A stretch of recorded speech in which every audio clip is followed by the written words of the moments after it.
Isang simpleng tanong muna. Kapag may hawak kang 100 piso, ano ang una mong naiisip? Pambayad? Panukli? O simpleng papel lang na dumadaan sa kamay mo araw-araw? Pero paano kung sabihin ko sa iyo na ang bagong 100 piso polymer banknote ay hindi lamang po basta pera. Isa itong visual story, isang simbol ng kalikasan at isang paalala ng kasaysayan ng Pilipinas na madalas nating nakakalimutan. Sa bidong ito, hindi lang natin titingnan kung ano ang nasa harap at likod ng perang ito. Pag-uusapan po natin ang bawat simbolo, bawat hayop, bawat disenyo at kung paano ito konektado sa ating bansa, kultura at responsibilidad bilang mga Pilipino. Kaya kung handa ka nang makita ang pera sa ibang pananaw, manatili ka hanggang sa dulo. Ngayon, ano po ba ang espesyal sa 100 piso polymer banknote ng Pilipinas dito? Ang bagong 100 piso polymer banknote ay bahagi po ng modernization ng Philippine currency. Hindi na ito gawa sa tradisyonal na papel kundi sa polymer. Isang advanced material na mas matibay, mas ligtas at mas tumatagal. Ngunit higit pa sa tibay, ang mas malagang tanong ay ito. Bakit kalikasan ang bida sa disenyo? Ang sagot po dito ay malinaw. Nais ipakita ng Pilipinas na ang tunay na yaman ng bansa ay hindi lamang po ginto o salapi, kundi ang biodiversity kung saan ay mga hayop, halaman at likas na yaman na natatangi lamang sa ating kapuluan. Ayan, ano nga bang makikita natin dito sa kanyang overside or harapang bahagi at ano ang mga ibig sabihin nito? Ayan, ang nakikita po nating larawan dito ay ang overside, kung saan ay agad na kapansin-pansin ang isang ibon na may makukulay at kumikislap na balahibo. Ito po ay walang iba kundi ang tinatawag na Palawan Peacock Peasant na mas kilala rin sa pangalang tandikan. Yan, ano nga ba ang Palawan Peacock Peasant o tandikan? Ang Palawan Peacock Peasant, ang scientific name po nito ay Polyplectron napoleones. Yan. Isa po itong endemic at saka endangered na ibon na matatagpuan lamang sa Palawan. Kapag sinabing endemic, ibig sabihin dito lang po siya makikita sa buong mundo. Ang tandikan ay simbolo ng lakas, ganda at saka grace. Isa itong malakas lumipad na ibon na may iridescent tail feathers. Balahibo na nag-iiba ang kulay depende po sa tama ng liwanag. Hindi ito inilagay sa pera dahil lang maganda siya. Inilagay po siya rito dahil nanganganib na siyang mawala dahil sa deforestation, illegal hunting at pagkawala ng kanilang natural habitat.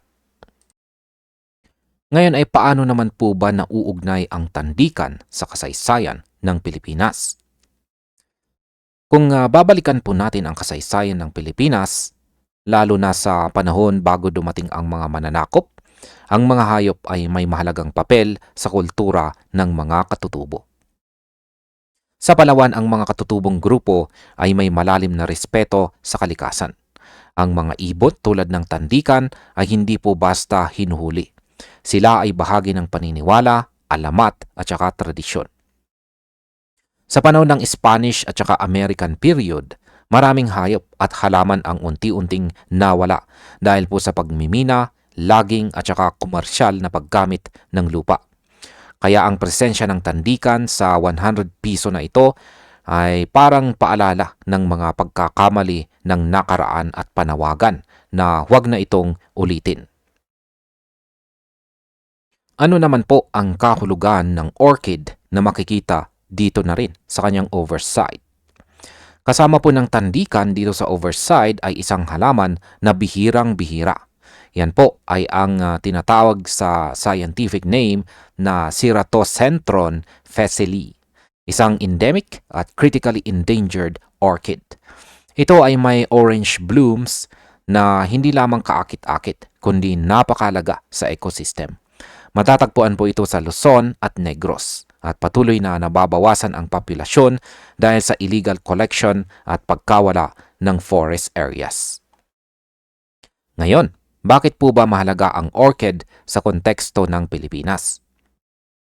Kung isipin natin, ang Pilipinas ay kilala bilang isa sa mga biodiversity hotspots sa mundo. Ibig sabihin, napakaraming species ang dito lang makikita. Pero tayo rin ang isa sa may pinakamataas na bilang ng endangered species.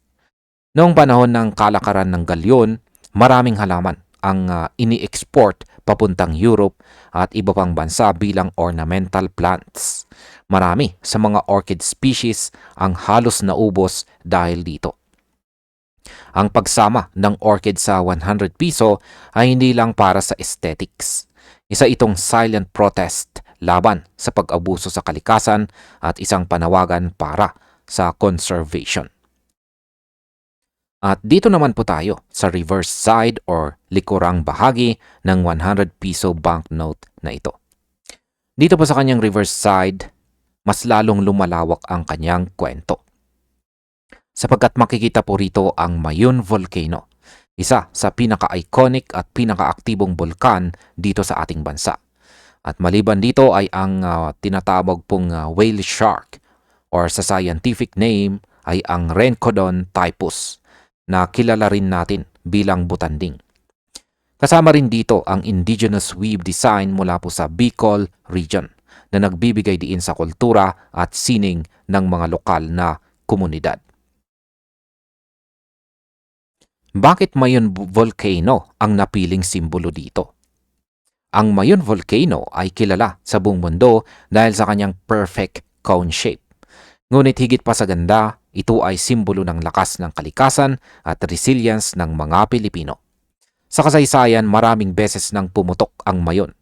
Maraming buhay ang naapektuhan, maraming tahanan ang nawasak, pero sa kabila nito, ang mga tao ng Bicol ay patuloy na bumabangon. Ang Mayun sa 100 piso ay simbolo ng paalala.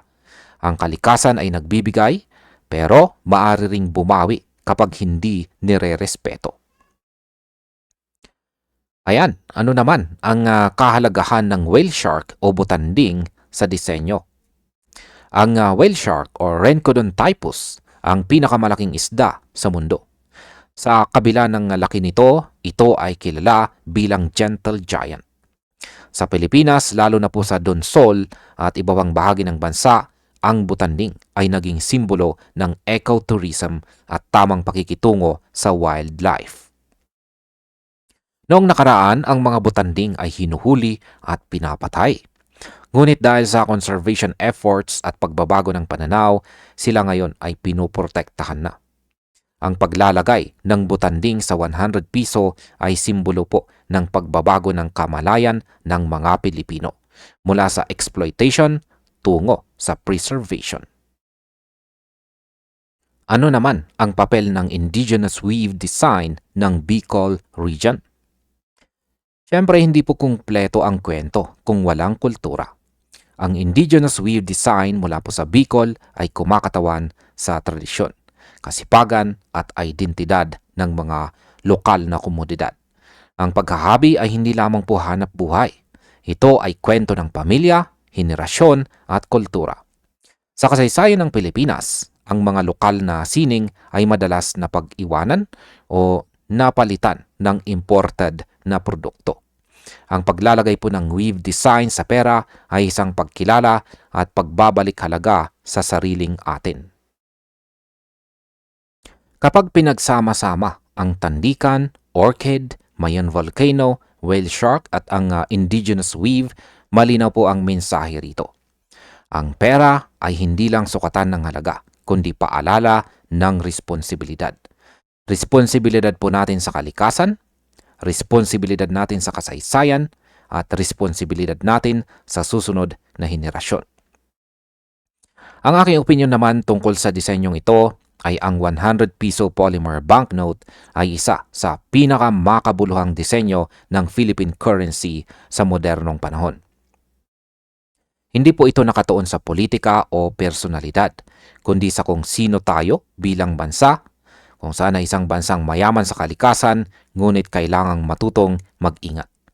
Kung araw-araw nating hinahawakan ang perang ito, sana araw-araw din tayong maalala na ang tunay na kayamanan ng Pilipinas ay hindi nauubos kapag inaalagaan, pero mabilis mawala kapag inabuso.